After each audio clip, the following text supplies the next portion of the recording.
ब्रह्म का कोई रूप ही नहीं है, ये जो कह दिया सिद्धांती ने कि ब्रह्म का कोई रूप नहीं, तो इस पर आक्षेप होता है कि ब्रह्म का रूप कैसे नहीं भाई। ननु येनैव धर्मेण यद रूप्यते तदेव तत्स्वरूपम इति ब्रह्मणोऽपि येन विशेषेण निरूपणम तदेव तत्स्वरूपम स्यात्। कहते भाई कि जिस धर्म के द्वारा जिसका निरूपण किया जाता है वही उसका रूप होता है। आप ब्रह्म का निरूपण करते हो कि नहीं करते हो, तो ब्रह्म का निरूपण जिन शब्दों के द्वारा आप करेंगे, जिन धर्मों को लेकर के करेंगे, वही ब्रह्म का रूप हो जाएगा। आप कैसे कहते ब्रह्म का स्वतः कोई रूप नहीं है? अरे ब्रह्म का स्वतः कोई रूप नहीं है, पर ब्रह्म का आप निरूपण किए अशब्दम स्पर्श नित्य आदि के द्वारा, वही ब्रह्म का रूप हो गया। क्योंकि जिस लक्षण के द्वारा कोई चीज कही जाएगी वही उसका स्वरूप हो जाएगा। तो ब्रह्म का भी जिस विशेषेण निरूपण आप करते हैं तदेव तत्स्वरूपम, वही ब्रह्म का रूप हो जाएगा। स्यात् अत उच्यते, इसलिए कहते हैं हाँ ब्रह्म का रूप है। क्या रूप है? थोड़ी सी आनंदगिरी देख लें। केन तर्हि विशेषेण ब्रह्मणो निरूपणम, किस विशेषण के द्वारा ब्रह्म का निरूपण हो सकता है, किया जाता है शास्त्र में? वह कौन सा विशेषण है जिसके द्वारा ब्रह्म का निरूपण हो सकता है? इत्याकांक्षायाम, ऐसी आकांक्षा होने पर कहते चैतन्य रूपेण। चैतन्य जो है, चेतनता जो है न, ये ब्रह्म का लक्षण है। आत्मा का लक्षण यही चेतनता। अब ये चेतनता जो ब्रह्म का लक्षण है, इसीलिए जो है जहां पर चेतनता होती है वहां पर आत्मव्याप्ति हम मानते हैं। तो चेतनता जो है वह ब्रह्म का लक्षण है, उससे जो है हम ब्रह्म को पहचान लेते हैं, वही लक्षण बन जाते हैं। चैतन्यम कहते हैं चेतनता क्या ब्रह्म में होती, दूसरे जगह नहीं होती। दूसरे जगह नहीं होती, दूसरी जगह तो दिखाई दे रही, चेतना तो बहुत जगह ही दिखाई दे रही। कहते नहीं, देखो चैतन्यम पृथिव्यादि नाम अन्यतमस्य सर्वेषां विपरिणता नाम वा धर्मो न भवति। कहते देखो चैतन्य पृथ्वी का धर्म है? कहते नहीं। कहते जल बह रहा है उसमें चेतनता है? कहते नहीं। अग्नि जल रहा है उसमें चेतनता दिखाई दे रही है? कहते नहीं दिखाई दे रही। वायु चल रहा है इसमें चेतनता दिखाई दे रही है? कहते नहीं दिखाई दे रही। कहते हैं आकाश है इसमें चेतनता मालूम हो रही है? कहते चेतनता नहीं मालूम। कहते अच्छा पांचों भूतों का मिला हुआ जो है, जो ये शरीर है, कहते शरीर में भी चेतनता नहीं, शरीर तो यहीं पड़ा रहता, जला देते उसमें भी चेतनता नहीं मालूम। इसलिए भूत धर्म चेतन नहीं हो सकता है। चारवाक लोग तो भूत धर्म ही मानते हैं चेतन। उनका तर्क ये होता है, वो चार ही भूत मानते हैं, आकाश नहीं मानते। वो कहते हैं पृथ्वी है, जल है, अग्नि है और वायु है, ये चार भूत। और चारों का एक विशेष प्रकार से जब मिश्रण कर देते हैं तो मिश्रण से चेतनता उत्पन्न हो जाती है। जैसे पान है, हरा है या पीला पान है, कत्था है, चूना सफेद है, सुपारी जो है वह है। अब इसको इकट्ठा करके मिला देते तो लाल रंग हो जाता है। अथवा जो है महुआ इत्यादि है, इसको विशिष्ट प्रकार से सड़ा देते हैं तो उसमें शराब उत्पन्न हो जाती है जो एकदम नशा कर देती है। ऐसे खाने से थोड़ा नशा होता है। ऐसे अंगूर खाता है व्यक्ति, महुआ खाता है, उससे नशा नहीं होता है, पर विशेष प्रकार से उसको कर दिया तो उसमें नशा हो जाता है। ऐसे चारों भूतों का विशिष्ट मिश्रण जो है उसी में चेतनता हो जाती है, ऐसा वो लोग मानते हैं। पर ऐसे जब विचार करके देखा जाए तो चेतनता कभी भी जो है जड़ का धर्म चेतनता नहीं हो सकती। इसलिए इनमें जो है वह चेतनता नहीं, चेतनता इनका धर्म नहीं है। तथा श्रोत्रादीनाम अंतःकरणस्य च धर्मो न भवति। श्रोत्रादि जो अंतःकरण है ये भी पंचभूतात्मक है, तो पंचभूतों का धर्म नहीं है तो इन करणों का भी धर्म चेतनता नहीं, कर्ण का भी धर्म चेतनता नहीं। जैसे यहाँ बल्ब लगा है, बल्ब का धर्म भी जो है प्रकाश धर्म बल्ब का भी नहीं है, और बल्ब के अंदर जो तार है उस तार का भी नहीं है। वो विद्युत धर्म बल्ब में अभिव्यक्त होता है, तो वह बिल्कुल अलग है, पृथक है, बल्ब से अलग है। ऐसे जो है ये शरीर का इंद्रिया भूतों का वो धर्म नहीं है। तो जब किसी का धर्म नहीं हुआ तो किसका धर्म हुआ? माने दिख रहा है, चेतनता यहाँ दिखाई दे रही है, शरीर का धर्म हुआ नहीं क्योंकि पंचभूतात्मक शरीर है। इंद्रियों का धर्म हुआ नहीं क्योंकि ये भी पंचभूतात्मक है। अंतःकरण भी पंचभूतात्मक है, प्राण भी पंचभूतात्मक है। तो ये पंचभूत का होने के कारण इसका ये जड़ है, इसका धर्म चेतनता नहीं है। तो इसका मतलब चेतनता किसी दूसरे का धर्म है और यहाँ पर उसकी अभिव्यक्ति हो रही है। तो वो किसका धर्म हुआ? तो उसी को कहते हैं कि ब्रह्मणो रूपम। जब इनका नहीं हुआ तो आत्मा का, ब्रह्म का जो है वह धर्म हुआ, तो ब्रह्म का धर्म हो गया चेतनता। ब्रह्म तात्पर्य क्या हुआ? ब्रह्म रूप्यते चैतन्य न, ब्रह्म का निरूपण चैतन्य के द्वारा किया जाता है। कहते कौन ब्रह्म है? कहते देखो जिससे ये चेतनता मालूम हो रही वही ब्रह्म है। तो चेतनता जो है ये ब्रह्म का धर्म हो गया।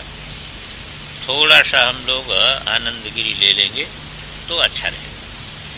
भूतानाम समस्तानाम व्यस्तानाम व देहाकार परिणतानाम। भूत जो है, 5 जो भूत है वो समस्त भूत अथवा व्यस्त भूत, व्यष्टि में अथवा समष्टि में। ये जो है व्यस्तानाम, जो व्यस्त कौन है? देहाकार परिणतानाम।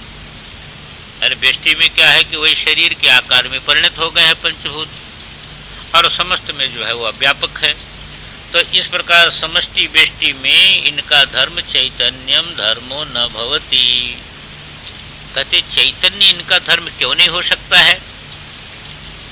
कहते इसमें हेतु है। भाष्यकार भगवान ने कारण नहीं दिया था, आनंदगिरी उसका हेतु देते हैं, आनंदगिरी उसका हेतु देते हैं।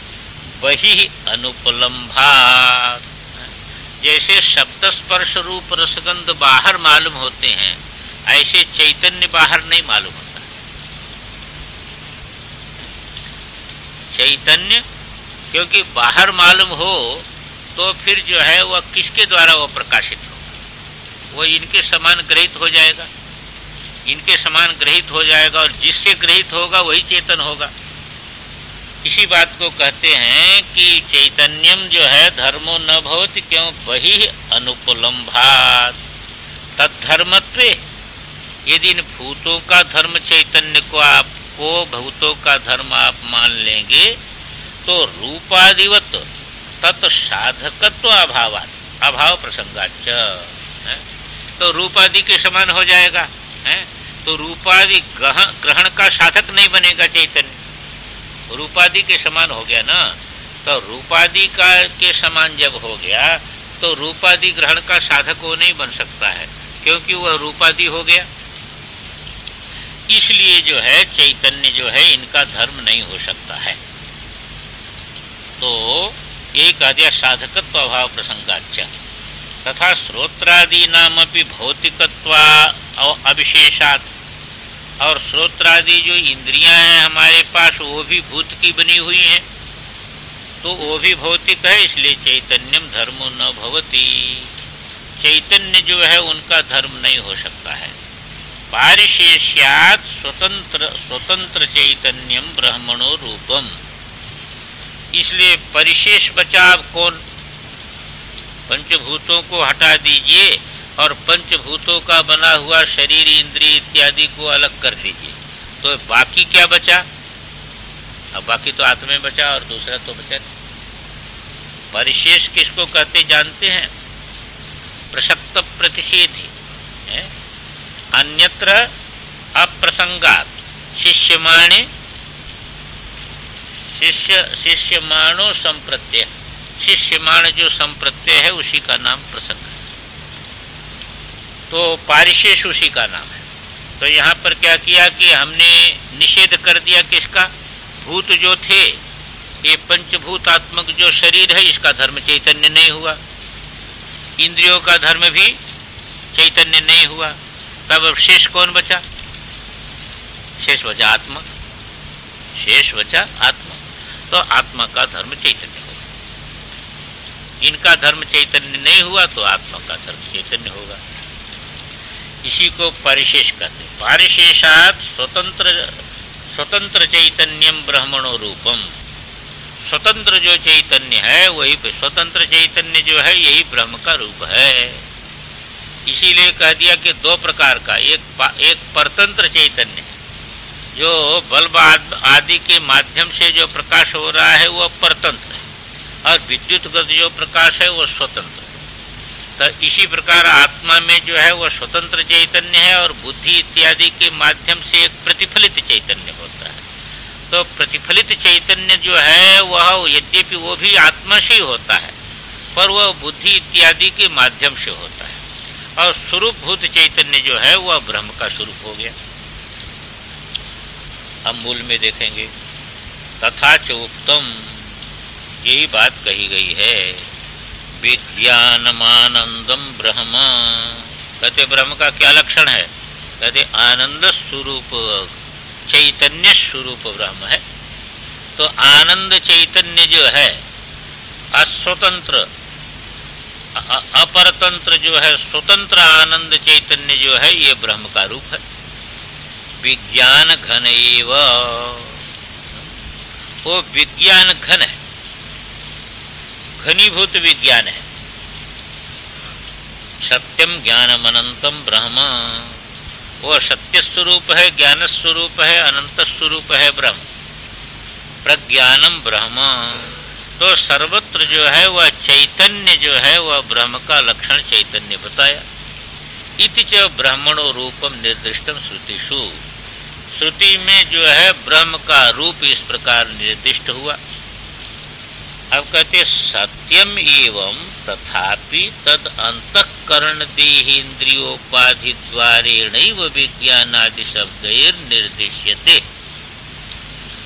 ऐसा होने पर भी, इसलिए अशब्द है वो ब्रह्म, इसलिए अंतःकरण जो है ना, देह इंद्रिय उपाधि के द्वारा ही विज्ञान आदि शब्द के द्वारा ब्रह्म का हम निर्देश करते हैं।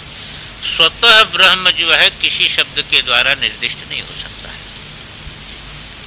स्वतः जो है उससे निर्देश नहीं किया जा सकता है। अब एक शंका करते हैं कि भाई देखो, थोड़ी सी आनंदगिरी हम लोग ले गए तो आगे ठीक लगेगा, कि सत्यम एवं चैतन्यम पारमार्थिकम ब्रह्म रूपम श्रुति तात्पर्य गम्यम तथापि यद उक्तम ब्रह्मणो रूपम कथम नास्ति इति तद उपाधि द्वारेणैव ब्रह्मण शब्देन निरूपणम निर्देशनम न स्वतः। कहा भाई ठीक है, चैतन्य जो है पारमार्थिक ब्रह्म का रूप है, ये आपने बताया, ये श्रुति तात्पर्य से गम्य हुआ। फिर भी जो आपने कहा कि ब्रह्म का स्वतः कोई रूप नहीं है, जितना रूप है वो नाम रूप उपाधि को लेकर के है, इसके लिए कहते तथापि यदि उत्तम ब्रह्मणो रूपम, जो श्रुति में भी ब्रह्म का रूप कहा गया है, वह कथम नास्ति, वह रूप कैसे बिना उपाधि के नहीं है आप कहते हैं। तो कहते हैं इति तद उपाधि द्वारेणैव ब्रह्मणा शब्देन निरूपणम निर्देशनम, उपाधि के द्वारा ही ब्रह्म को शब्द के द्वारा हम निर्देश कर सकते हैं। स्वतः ब्रह्म में शब्द प्रवृत्ति नहीं बन सकती है, स्वतः तो निषेध ही कर सकते हैं, जो शब्द प्रवृत्ति नाम रूप का निषेध कर सकते हैं, पर किसी शब्द के द्वारा ब्रह्म का निरूपण नहीं कर सकते हैं। इति अभिप्रेत्य, ऐसा अभिप्राय रख करके कहते अंतःकरणाद्य अभिव्यक्ति उपलभ्य, अंतःकरण में जो चेतनता की अभिव्यक्ति हो रही है उस अभिव्यक्ति को हम देख रहे हैं। जहाँ जहाँ अंतःकरण है वहाँ वहाँ चेतना की अभिव्यक्ति हो रही है। तो इसको देख करके ही यद उपाधि अभिव्यक्ति निमित्तम चैतन्यम तद ब्रह्म इति निर्दिश्यते। जो उपाधि में अभिव्यक्त, उपाधि अभिव्यक्त निमित्तक, उपाधि में अभिव्यक्ति हो रही है, तो अभिव्यक्ति तब हो रही है कि जब कहीं है तभी तो अभिव्यक्ति हो रही है। जैसे हम कहते बल्ब में प्रकाश की अभिव्यक्ति का निमित्त क्या है? विद्युत। बल्ब में प्रकाश की अभिव्यक्ति का निमित्त, ऐसे अंतःकरण में चैतन्यता के अभिव्यक्ति का निमित्त कौन है? आत्मा है, ब्रह्म है। इसी को कहते यद उपाधि अभिव्यक्ति निमित्तम चैतन्यम तद ब्रह्म इति निर्दिश्यते। इस प्रकार निर्देश करते हैं। ननु उपाधि उपहित संबद्धो भवति चैतन्यस्य तो असंगस्य कथम देहादि उपाधि इत्याशंक्या। अब एक आशंका करते हैं कि भाई तुम्हारा आत्मा असंग है, आत्मा जो है वह असंग है, और देहादि अंतःकरण इत्यादि उपाधि जो है यह उपाधि असंग नहीं है। तो असंग आत्मा का इन उपाधियों के साथ संबंध कैसे बनेगा? असंग आत्मा का उपाधि के साथ संबंध कैसे बन सकता है? और यदि संबंध नहीं बनेगा तो वहां पर चैतन्य की अभिव्यक्ति कैसे होगी? इसलिए तुम ऐसा जो कर रहे हो कि जिसके जो है, जिसके कारण, जिसके निमित्त से वह अंतःकरण में चैतन्य की अभिव्यक्ति हो रही है वह ब्रह्म है, तो वह ब्रह्म तो असंग है, और अंतःकरण जो है वह इसके साथ उसका संबंध बनेगा नहीं। जब उसके साथ संबंध ही नहीं बनेगा तो बिना संबंध बने वह कैसे जो है वह अभिव्यक्ति होगी? सिद्धांती कहता है कि भाई देखो, संबंध बहुत विलक्षण होते हैं। सूर्य आकाश में है कि नहीं? सूर्य आकाश में है और घड़ा नीचे रखा है, उसमें पानी भर दिया, उसमें सूर्य दिखने लगा। तो उसमें जो सूर्य दिखाई दे रहा है, घड़े में सूर्य दिखाई दे रहा है, उसका कौन सा संयोग संबंध बन गया कि जो है वह जिसके कारण उसमें दिखाई दे रहा है? सूर्य आकाश में होने पर भी और जो है वह घड़ा में जल है और उसमें सूर्य दिखाई दे रहा है, तो सूर्य दिखाई यदि दे सकता है तो इसी प्रकार जो है वह असंग जो है वो असंग है, उसका किसी प्रकार का संबंध नहीं बन सकता है। पर संबंध न बनने पर भी जो है वह अभिव्यक्ति हो सकती है। इसी बात को कहते देखिए, तद अनुकारित्वाद देहादि वृद्धि संकोच छेदादिषु नाशेषु च न स्वतः तद अनुकारी होता है। वो चैतन्य जो है वह उपाधि अनुकारी होता है। जैसे देखिए राड ऐसा है तो प्रकाश इतना लंबा चौड़ा दिखेगा, और बल्ब ऐसा है तो वह प्रकाश जो है उसी प्रकार का दिखेगा।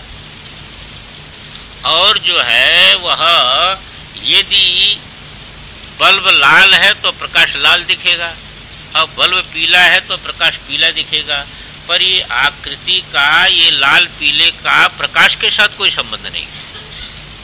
प्रकाश वैसा दिखता है पर प्रकाश वैसा होता नहीं। प्रकाश वैसा होता नहीं है, प्रकाश वैसा दिखता है। ऐसे चैतन्यता ये शरीर के माध्यम से 3.5 हाथ की दिखती है। तो ये आत्मा जो ब्रह्म है वो 3.5 हाथ का दिखाई दे रहा है। तो 3.5 हाथ का दिखाई दे रहा है तो ये 3.5 हाथ का है क्या आत्मा? ये 3.5 हाथ का भी नहीं है, 1 हाथ का भी नहीं है, छोटी चींटी रहती है। देखो अब उसमें देखो कितनी चेतना है। अब वो क्या उतने बड़ा है, जैसा जैसा उपाधि है वैसे वैसे प्रतीति होती है। तो ये उपाधि का अनुकारित्व जो है वह पात होता है, इससे कोई असंगता में उसके कोई अंतर नहीं पड़ता। असंग होने पर भी उपाधि के अनुकरण में अभिव्यक्ति दिखाई देती है, पर इससे मूल स्वरूप में कोई बाधा नहीं पड़ती है। तो मूल स्वरूप में कोई बाधा नहीं पड़ती है। विद्युत नहीं हो जाती है, लाल नहीं हो जाती, पीली नहीं हो जाती है, राड के समान नहीं हो जाती है, वो तो विद्युत जैसी है ऐसी है, उसके स्वरूप में किसी प्रकार की बाधा नहीं है। इसी बात को कहते हैं, आप लोगों को अक्षर दिखाई दे रहा है कि नहीं, कि तदनुकारित्वात् देहादि वृद्धि संकोच छेदादिषु नाशेषु च। ये देहादि की वृद्धि में वह वृद्धि मालूम होती है, संकोच में संकोच मालूम होता है, छेद में छेद मालूम होता है, नाश में चैतन्य का नाश मालूम होता है, पर ऐसा वह होता नहीं है। इसलिए उपाधि के माध्यम से वह अभिव्यक्त होता है।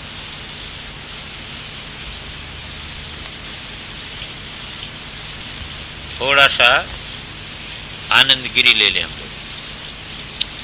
यथा जले कंपमाने सविता कंपते इव। मान लीजिए आपने जल रख दिया और उसमें सूर्य दिखने लगा, उसमें दिखने लगा सूर्य। इतने में हवा आई और जल में कंपन हो गया, तो जल में कंपन होने से सूर्य कंपित हुए के समान दिखता है, पर क्या सूर्य भी कंपित होता है? सूर्य कंपित हुए के समान दिखता है पर कंपित नहीं होता है। जल लाल है तो सूर्य लाल दिखाई देता है पर लाल होता नहीं है। इसी प्रकार कहते यथा जले कंपमाने, जल के कंपित होने से सविता कंपते इव, कंपित हुए के समान मालूम होता है।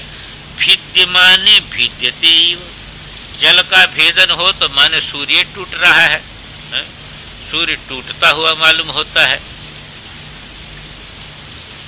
इति मिथ्या तद्धर्म भागित्वात्, वह तद्धर्म उसमें है नहीं पर तद्धर्म की प्रतीति होती है, इसलिए मिथ्या तद्धर्म का भागी बनता है।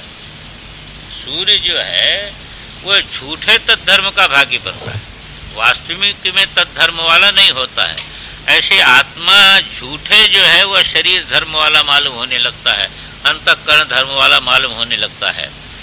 वस्तुतः आत्मा में ये धर्म किसी प्रकार संबंधित नहीं होते, पर झूठे मालूम होता है। क्या किया यहाँ तो जगत में झूठे लेना झूठे देना सब झूठे ही चलता है, यहाँ पर सब ऐसे चल जाता है। तो ये झूठा ही ऐसे मालूम होता है कि मैं मर जाऊंगा, ये झूठा ही ज्ञान है, ये सच्चा नहीं हो सकता है। मिथ्या तद्धर्म भागित्वात् सवितुर जलम उपाधि ही इत्युच्यते। सविता का उपाधि कौन हो गई? जल। इसी प्रकार न तो संबंधात्, देखो संबंध कोई नहीं है, उपाधि है, वो संबंध नहीं है। उपाधि का मतलब संबंध नहीं होता है, वो सूर्य की उपाधि है वो जल। सूर्य का संबंध कोई जल के साथ नहीं है। दूरस्थयो संयोगादि अयोगात्, क्योंकि सूर्य आकाश में है और जल तो नीचे है, क्या बनेगा उसके साथ संबंध? उसके साथ किसी प्रकार का संबंध बन नहीं सकता है। संयोग आदि संबंध जो है वह बन नहीं सकता है। न संयोग संबंध बनेगा, न समवाय संबंध बनेगा, कोई संबंध नहीं बन सकता। जल का सूर्य के साथ संयोग या समवाय कोई संबंध बन नहीं सकता है। तद्वत ये तो हो गया उदाहरण। इसी के समान देहादेर वृद्धि संकोच छेदादिषु, शरीर के वर्धन से, शरीर के संकोच में, शरीर के छेद में दाहादिषु नाशेषु, उसके दाह होने में अथवा नाश होने में चैतन्यस्य मिथ्या देह संबंध देह धर्म भागित्वात्, चैतन्य जो है मिथ्या देह धर्म का भागी होता है। चैतन्य रहता अलग है पर प्रतीत ऐसा होता है, तो मिथ्या देह धर्म भागित्वात् देहादेर उपाधित्वम, इसलिए शरीर आदि को उपाधि कहा जाता है। शरीर उपाधि से चैतन्यता की अभिव्यक्ति होती है। उपाधित्वम अभिधीयते इत्यर्थ। ननु एक शंका ये है कि न स्वतः चैतन्यतया निरूप्यते ब्रह्म, कथम तर्हि तद अनुभव इत्याशंका। कहते हैं कि चैतन्य रूप से तुम ब्रह्म को नहीं कह सकते, चैतन्य रूप से ब्रह्म को कह नहीं सकते तुम। न स्वतः चैतन्यतया निरूप्यते ब्रह्म, कथम तर्हि, तब किस रूप में, कहते तद अनुभव, चैतन्यानुभव, इस रूप में जो है वह यदि कहो, ऐसी आशंका करके कहते हैं। अब भाष्य में चली जाइए। स्वतस्तु अभिज्ञातम विजानता है, वही कहा ना कि जो है न स्वतः चैतन्यतया निरूप्यते ब्रह्म है, वो स्वतः चैतन्य रूप में जो है वह निरूपित नहीं होता ब्रह्म। कथम तर्हि तद अनुभव, तो उसकी अनुभव कैसे होगा? अरे भाई स्वतः चैतन्य रूप करके आपने, जैसे यहाँ पर शंका को पहले समझ के रखिए, कह दिया उपाधि से ब्रह्म चैतन्य रूप करके मालूम होता है ना। अंतःकरण उपाधि से ब्रह्म की चैतन्यता की अभिव्यक्ति होती है, स्वतः नहीं। स्वतः ब्रह्म में जो चैतन्यता है, जैसे विद्युत में प्रकाश जो है वह बल्ब के माध्यम से अभिव्यक्त होता है, स्वतः अभिव्यक्त नहीं होता। ये बात हुई ना। ऐसे ब्रह्म जो है उपाधि के माध्यम से चैतन्य करके निरूपित किया गया। ये शंका क्यों किया था कि विज्ञानम ब्रह्म इत्यादि जो कहा गया शास्त्र में, वह अंतःकरण उपाधि को लेकर के कहा गया। तब कहते हैं कि यदि जो है उपाधि को लेकर के जो है वह चैतन्याभिव्यक्ति ब्रह्म की है, तब फिर ब्रह्म को जान नहीं सकता कोई। स्वतः जो है, स्वतः तो है नहीं, तो स्वतः उसमें चैतन्यता की अभिव्यक्ति रहेगी नहीं। जब स्वतः चैतन्यता की अभिव्यक्ति नहीं होगी तो जानी कैसे जाएगी? ब्रह्म का ज्ञान नहीं हो सकता ना, फिर ब्रह्म का ज्ञान नहीं हो सकता। कहते हाँ, ब्रह्म का ज्ञान नहीं हो सकता है। ब्रह्म प्रकाश में जो है वह आभास की कोई उपयोगिता नहीं है, इसलिए जैसे जो है वह जगत का ज्ञान हो रहा है, इस प्रकार ब्रह्म का ज्ञान नहीं हो सकता है। जैसे जगत का ज्ञान हो रहा है ऐसे ब्रह्म का ज्ञान नहीं हो सकता है। स्वतस्तु अभिज्ञातम विजानताम, स्वतः ब्रह्म कैसा है कि विजानताम अभिज्ञातम, जो ब्रह्म को जानते हैं उसको अभिज्ञात है ब्रह्म। ब्रह्म को जानने वाले को ब्रह्म अभिज्ञात है। उल्टी बात हो गई देखो, अभिज्ञातम विजानता, विजानता ब्रह्म को जो जानने वाले हैं उनको ब्रह्म अभिज्ञात है। क्यों अभिज्ञात है बताओ? सबसे बड़ी बात यही है कि ब्रह्म है स्वरूपभूत, और स्वरूप विज्ञात होकर के भी अभिज्ञात रहता है। स्वरूप विज्ञात है हमेशा, पर किसी इंद्रिय इत्यादि के माध्यम से जो है वह उसको आप नहीं जानते। ये अपने विषय में कभी किसी को, चाहे देखिए सुषुप्ति हो, आप उठेंगे कहेंगे कुछ नहीं जाना, पर आप नहीं है ऐसा मैं नहीं था ऐसा नहीं कहेंगे आप। मूर्छा आपकी हो गई, कहा कि एकदम भान नहीं रहा, और एकदम भान नहीं रहा, पर आप मैं था कि नहीं ऐसा पूछता है? ऐसा किसी से पूछता है कि भाई मैं था उस समय कि नहीं था? ऐसा नहीं पूछता।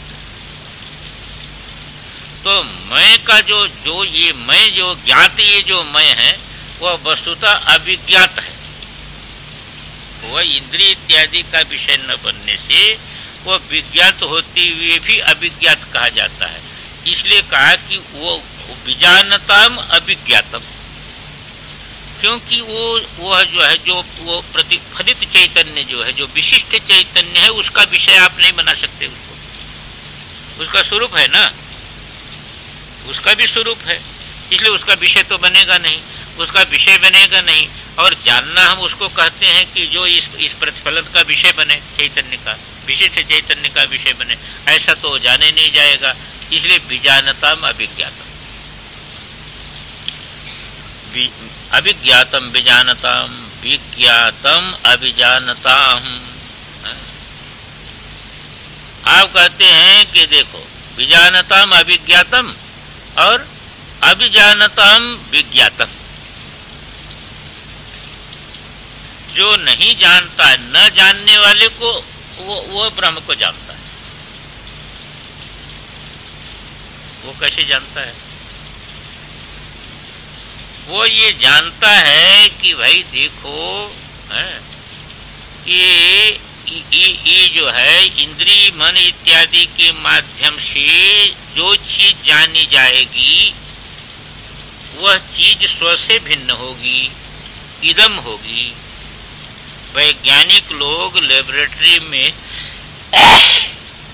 चाहे कितने भी सूक्ष्म वस्तु का ज्ञान प्राप्त करें, पर वो इदम ही रहेगा कि नहीं? जो भी ज्ञान होगा आपको वो यह रहेगा, उसका जानने वाला उससे पृथक रहेगा कि नहीं? तो जो भी चीज जानी जाएगी वह यह होगी। अभी अमेरिका में किसी ने कितना लाख डॉलर रखा है जमा करके कि कोई लेबोरेटरी में आत्मा का दर्शन करा दे, ऐसा यंत्र बनावे कि आत्मा पकड़ में आ जाए, तो उसको ये इतना पैसा दिया जाए, 2 लाख डॉलर उसको दिया जाए। तो कोई मूर्ख बना करके ले लेगा उस पैसे को। पर आत्मा जो है, आत्मा का लेबोरेटरी में कैसे दर्शन होगा? कोई चमत्कार दिखा करके लेबोरेटरी में पैसा वो ले सकता है।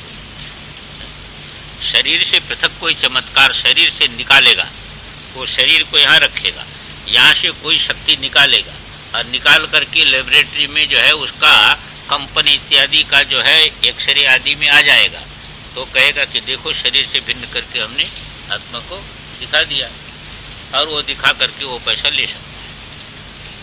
पर आत्मा को कैसे दिखाए? क्योंकि जो चीज भी जानी जाएगी, जो चीज भी जानी जाएगी वह यह होगी और उसका जानने वाला ही आत्मा होगा। पर आत्मा जाना नहीं जा सकता, फिर भी ज्ञात है। यही विलक्षणता है। आत्मा जाना नहीं जा सकता, फिर भी वो नित्य ज्ञात है। इसी बात को लेकर के कहते हैं कि जो है अभिज्ञातम विजानतम विज्ञातम अभिजानतम इति स्थितम भविष्यति।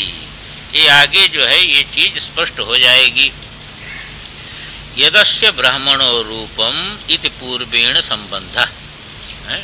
पूर्वेण संबंधम माने कि वो कहा था ना, यदस्य ब्राह्मणो रूपम त्वम वेत्थ, ये पूर्व से संबंध। यदस्य ब्राह्मणो रूपम त्वम वेत्थ, ऐसे पूर्व से उसको संबंधित कर देना आप।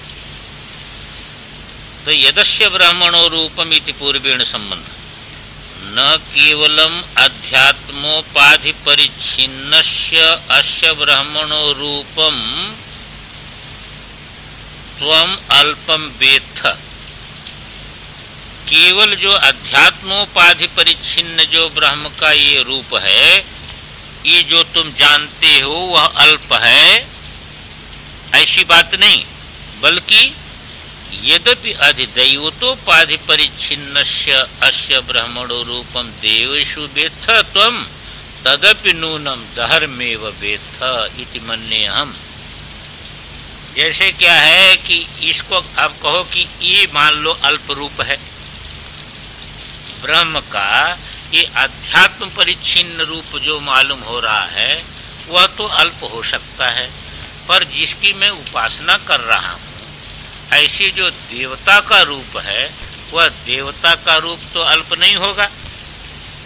तो कहते नहीं, वो जो आधिदैविक रूप जो है शास्त्र को लेकर के आप जानते हो वो भी अल्प ही है। इसी बात को करें देखिए कि न केवलम अध्यात्मोपाधि परिच्छिन्नस्य अस्य ब्रह्मणो रूपम त्वम अल्पम वेत्थ। अध्यात्म पर जो है परिच्छिन्न ये अध्यात्म उपाधि से परिच्छिन्न जो ब्रह्म का रूप है जो तुम जानते हो यह अल्प है, यही नहीं यद्यपि अधिदैवोपाधि परिच्छिन्नस्य अस्य ब्रह्मणो रूपम देवेषु, जो अधिदैव उपाधि से परिच्छिन्न जो ब्रह्म का रूप देवताओं में है वेत्थ, उसको जिसको तुम जानते हो, त्वम तदपि नूनम दहरमेव वेत्थ, वह भी निश्चय ही तुम ब्रह्म के अल्प रूप को ही जानते हो इति मन्येऽहम्। गुरु जी कहते ऐसा मैं मानता हूँ। तात्पर्य क्या है कि जैसे मायोपाधिक ब्रह्म और अविद्योपाधिक ब्रह्म, तो मायोपाधिक उपाधि को लेकर के जो रूप आप पकड़ेंगे वह विशिष्ट हो जाएगा, और जो विशिष्ट हो जाएगा वह पूर्ण नहीं होगा। जो विशिष्ट होगा वह पूर्ण नहीं। जिसको भी आप विशिष्ट बनाएंगे उसमें संकोच रहेगा। तो चाहे छोटी उपाधि हो चाहे बड़ी उपाधि हो, चाहे अधिदैव उपाधि हो चाहे अध्यात्म उपाधि हो, ये दोनों हो गया मूल ब्रह्म का उपाधि। तो अध्यात्म उपाधि में ये छोटी उपाधि है, इसमें जो अभिव्यक्त चैतन्य है इसमें अल्पज्ञत्व इत्यादि है, और जो अधिदैव उपाधि में जो है अभिव्यक्त चैतन्य है वो बड़ा पावर है, उसमें सर्वज्ञत्व इत्यादि है। इतना भेद तो है, पर इतना भेद होने पर भी दोनों अल्प ही हैं, दोनों अल्प ही हैं, क्योंकि वह भी जो है वह शुद्ध ब्रह्म का स्वरूप नहीं हुआ, औपाधिक हुआ, और ये भी हुआ। इसीलिए तत्व को अभी शोधन करना पड़ता है और त्वम का भी शोधन करना पड़ता है। क्यों? खाली त्वम का शोधन कर देना था? नहीं, त्वम का भी शोधन करना पड़ता है, तत् का भी शोधन। तत् जो है का वाच्य जो है वह औपाधिक है, विशिष्ट है, तो वहां भी शोधन करना पड़ेगा। और शोधन करने के बाद एकता नहीं करनी पड़ती। शोधन करने के बाद एक ही चीज है, मैंने एक ही चीज दो उपाधि से दो प्रकार की मालूम हो रही है। अब दोनों उपाधियों को हटा देंगे तो एक ही चीज रहेगी, वो दो चीज तो रहेगी नहीं, दो है ही नहीं है। ऐसे आत्मा भी दो नहीं है, आत्मा भी दो नहीं है। जैसे आकाश में सूर्य एक है, 1000 घड़ा हमने रख दिया तो 1000 दिखने लगा। कोई बड़ा घड़ा है तो उसमें बड़ा दिखने लगा, छोटा घड़ा है तो छोटा दिखने लगा। तो उपाधियों से, इन सभी उपाधियों से रहित वास्तविक सूर्य एक है, वो तो दो नहीं हो गया। इसी प्रकार एक आत्मा विभिन्न प्रकार की उपाधियों से भिन्न भिन्न प्रकार का प्रतीत होता है, तो वो भी अल्प ही है। धर्मेव वेत्थ इति मन्येऽहम्, वह भी अल्प ही है ये मानता हूँ। यदाध्यात्मम यदि अधिदैवम, जो अध्यात्म है अथवा अधिदैव है, तदपि च देवेषु उपाधि परिच्छिन्नत्वात्, जिसलिए देवता में भी वह उपाधि परिच्छिन्न है, इसलिए दहरत्वात् न निवर्तते। यहाँ दहरत्वात् जो लिख दिया ना, इसको समझना चाहिए, यहाँ पर अपादान लेना चाहिए। दहरत्व धर्मात् न निवर्तते, दहरत्व धर्म है, उसमें उपाधि है ना, उपाधि होने से दहरत्वात् माने दहर धर्मत्वात्, दहर धर्म होने से जो है न निवर्तते, अल्पत्व जो है वह दहरत्व उसका निवृत्त नहीं होता है, क्योंकि दहरत्व का धर्म वहां मिल जाता है उपाधि होने से। यत्तु विध्वस्त सर्वोपाधि विशेषम, और जहां पर संपूर्ण उपाधि विशेष को हटा दिया गया है वहां शांतम अनंतम एकम अद्वैतम भूमाख्यम नित्यम ब्रह्म, वहां पर आप कहाँ पहुंच जाएंगे कि शांत अनंत एक अद्वैत जो है यो वै भूमा तत्सुखम, ऐसे व्यापक नित्य ब्रह्म को प्राप्त करेंगे। न तत् सुवेद्यम इति अभिप्राय, वो सुवेद्य नहीं बन सकता है। सुवेद्य नहीं बन सकता है मतलब किसी प्रमाण का विषय नहीं बन सकता है।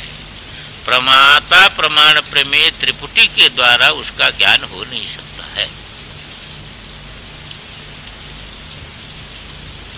यत एवं, जिसलिए ऐसा है, अथ नु तस्मात् मन्ये, इसलिए मैं मानता हूं, अद्यापि मीमांसम विचार्यम एवते तो ब्रह्म, तुम्हारा जो ब्रह्म है अभी विचार का विषय है, तुम विचार करो उसका।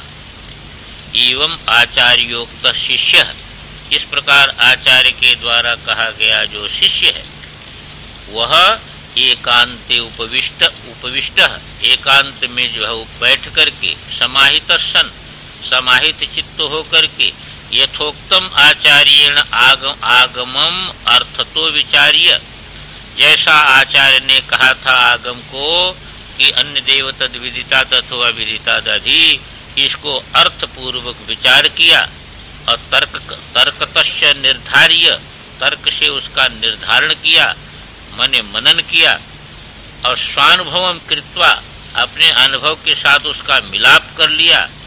फिर आचार्य सकाशम उपगम्य, आचार्य के पास वह आया और उवाच, का मन्ये अहम अथीदानीम विदितम ब्रह्म, ऐसा मैं मानता हूं कि ब्रह्म को हमने जान लिया, ब्रह्म हमको विदित है, अविदित नहीं है। थोड़ी सी टीका है,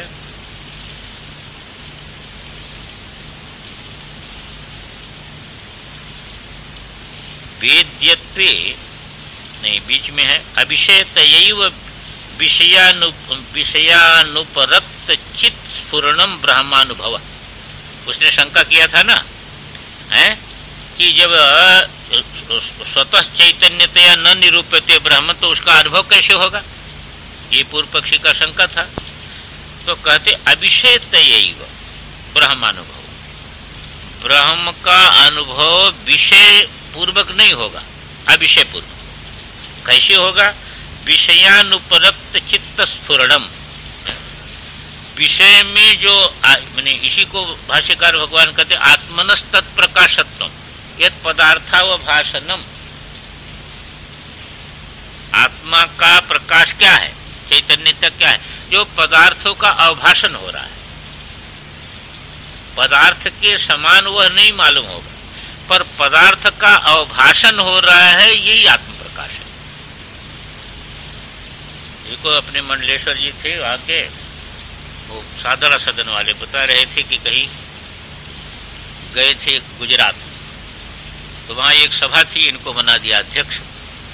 अब सभा शाम की थी, तब वक्ता बोलने लगे तो रुकते नहीं, तो 10 बज गया।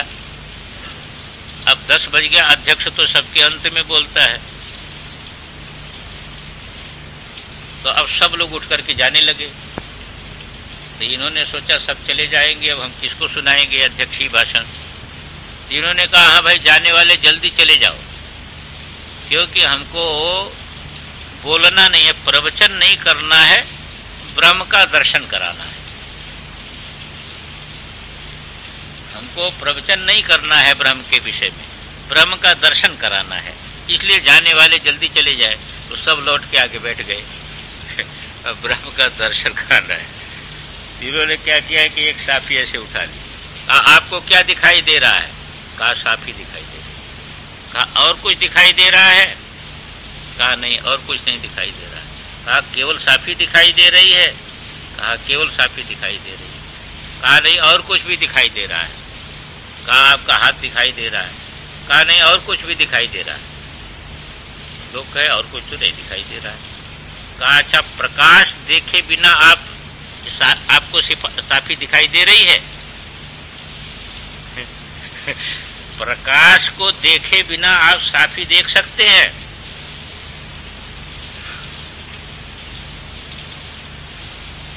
बस देखो, यही ब्रह्म का अनुभव है, इसी ब्रह्म का अनुभव है। उसी को आनंदगिरी का यही बात है। आनंदगिरी कहते हैं अविषय तयैव विषयानुपरक्त। वो साफी से जो है वह मिला हुआ वो प्रकाश है। तो इसी प्रकार कहते हैं कि विषयानुपरक्त चित्त स्फुरणम, ये जो चैतन्य का स्फुरण है यही जो है ब्रह्मानुभव है। एक और है वेद्यत्वे घटादिवद अनात्मत्वादि प्रसंगात। यदि ब्रह्म को वेद्य मान लोगे तो घटादि के समान वह अनात्मा हो जाएगा। तो इत्यादि तर्कतः आत्मनो वेद्यम ब्रह्म न भवतीव। इसलिए तर्क से भी जो है वह ब्रह्म वेद्य नहीं हो सकता है। आत्मा का विषय माने हमारा विषय नहीं बन सकता है।